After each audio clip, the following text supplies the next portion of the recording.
Hello po guys, gagawa po tayo ng mahablangka.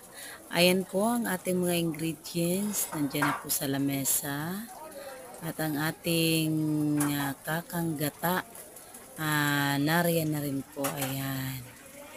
Sa kakang gata, dyan ko po tinutunaw ang ating cornstarch. Ayan.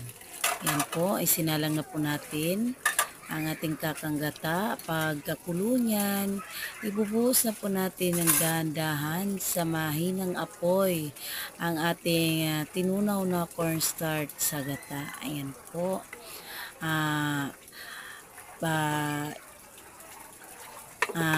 Ating lang po yan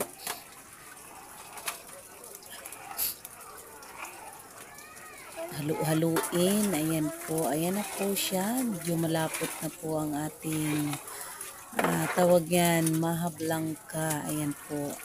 Inilagay na po natin lahat yan, ang ating mga ingredients. Masarap po yan. Ayan.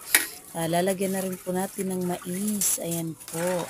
Ayan, para lalo pong sumarap ang ating mahablangka po. Ayan.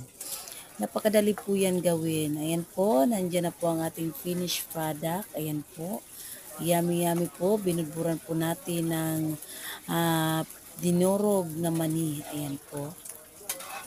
Ayan lang po ang aking video. Ready to serve na po yan. Maraming salamat po sa panonood.